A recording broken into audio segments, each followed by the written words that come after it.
నా పేరు Srikanth. First time మీరు మన ఛానల్ చూస్తుంటే సబ్స్క్రైబ్ చేస్తారని మనస్ఫూర్తిగా కోరుకుంటున్నా. ఇక విషయంలోకి వెళ్తే, జగన్ టైంలో ఒక ఎలుగు వెలిగిన వాళ్ళందరికీ ఒక్కొక్కరికి పాపం ప్రస్తుతం చాలా దారుణమైన పరిస్థితిలో, అవమానకరమైన పరిస్థితిలో వాళ్ళు రిటైర్మెంట్ ఇవ్వాల్సిన పరిస్థితి ఏర్పడింది. సో గతంలో ఎపిసోడ్ చూశాను మీ అందరికీ కూడా. గతంలో ఐపీఎస్ శ్రీలక్ష్మి గారి ఎపిసోడ్ అలాగే ముగిసింది.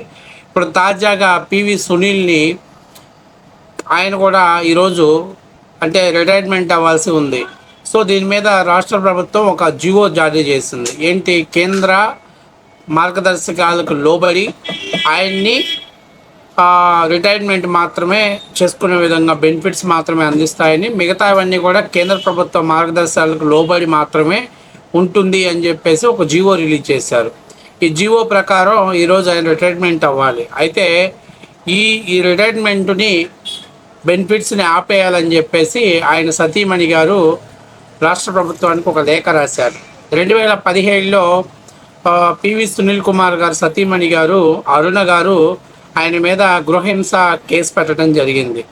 అంతేకాకుండా ఆయన నన్ను మానసికంగా హింసిస్తున్నాడని, అదనపు కట్నం తెమ్మంటున్నాడంటూ ఆ రోజు అనేకమైనటువంటి కేసులు నమోదు చేశారు. ఆ తర్వాత 2019-24 వరకు ఆయనకు మహిళల మీద ఎఫ్ఐఆర్ ఉందని, తనతో ఉన్నప్పుడు కూడా ఇలాగే ప్రస్తావించేవాడని, ఆయన మానసికంగా నన్ను హింసించేవాడని పలుమార్లు మీడియా ముఖంగా విజ్ఞప్తి చేశారు. ప్రస్తుతం వాళ్ళది న్యాయస్థానంలో విడాకుల కోసం ఫైట్ నడుస్తుంది. ఈ తరుణంలో రాష్ట్ర ప్రభుత్వం రిటైర్డ్ బెనిఫిట్స్ మొత్తం ఆయనకి ఇచ్చేస్తే నా జీవన ప్రమాణం దెబ్బతింటుందంటూ మీరు ప్రభుత్వం ఆలోచించుకోవాలంటూ ఒక విజ్ఞప్తి రాశారు ఆమె.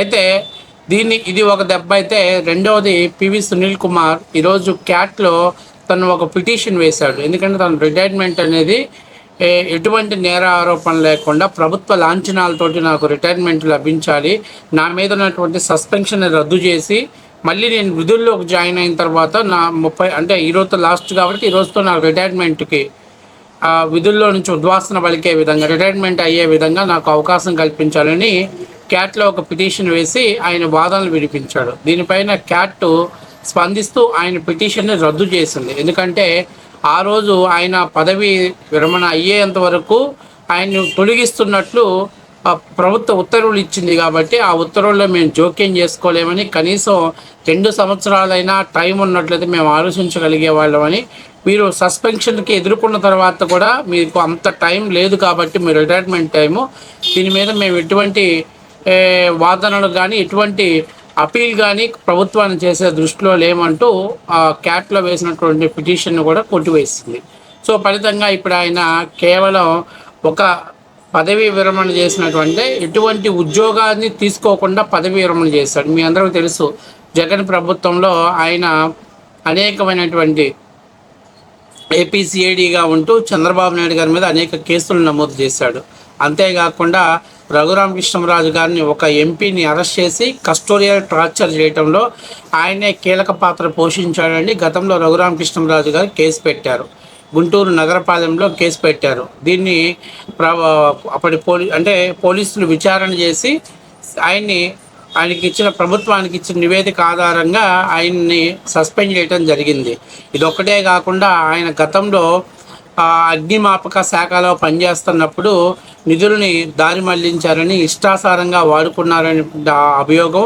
అంతేకాకుండా ఎవరికి చెప్పకుండా, అంటే ఇంటిమేషన్ లేకుండా, ప్రభుత్వానికి తెలియజెప్పకుండా విదేశీ యాత్ర టూర్లకు వెళ్ళాలంటే అభియోగం, అంటే ఉద్యోగంలో నిర్లక్ష్యంగా వ్యవహరించాలనే అభియోగాల మీద ఆయన్ని సస్పెండ్ చేయడం జరిగింది. సో ఆల్రెడీ ఆయన మీద కేసు నమోదైంది, విచారణ సాగుతుంది, కోర్టులో అది విచారణ జరుగుతుంది. దానికి తోడు ఇవి కూడా జరగటంతో ఆయనకి ప్రభుత్వం ఎటువంటి పోస్టింగ్ ఇవ్వకుండా విఆర్లో పెట్టడం జరిగింది. అయితే విఆర్లో ఉన్నటువంటి సునీల్ కుమార్కు రేపు 30వ తారీఖున సాధారణ పదవి విరమణ చేసేటువంటి అవకాశం కల్పించింది. అయితే కేంద్ర ప్రభుత్వం ఏవైనా ఆయన మీద విధుల్లో నిర్వహిస్తూ కక్షపూరితంగా వ్యవహరించాడనే ఆరోపణలు నిజమై కానీ, మరేతర కారణాల వల్ల కానీ కేంద్ర ప్రభుత్వం తీసుకునేటువంటి చర్యలన్నిటికీ ఆయన లోబడి ఉండాలనేటువంటి కండిషన్ని జీవోలో మెన్షన్ చేశారు. అంటే ఇప్పుడు మీరు అర్థం చేసుకోవాలి, ఇప్పుడు సునీల్ కుమార్ కూడా అర్థం చేసుకోవాలి, అధికారం ఉంది కదా అని ఎగిరెగిరి పెడితే అధికారాన్ని కోల్పోతే ఏమవుతుంది. ఈరోజు క్యాట్ చీ కొట్టింది. భార్య ఆయనకి రిటైర్డ్ బెనిఫిట్స్ ఇవ్వద్దని చెప్పేసి ప్రభుత్వానికి లేఖ రాసింది.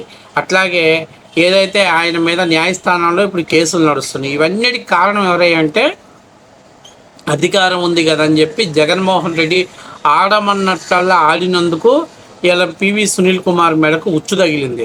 అయితే వీటితోటి ఆయన ఏమన్నా సాటిస్ఫై అవుతాడా? ఆయన ఏమన్నా ఈ రిటైర్డ్ బెనిఫిట్స్ రాకపోతే ప్రభుత్వాన్ని విజ్ఞప్తి చేద్దామనే ఉద్దేశం ఏం లేదు.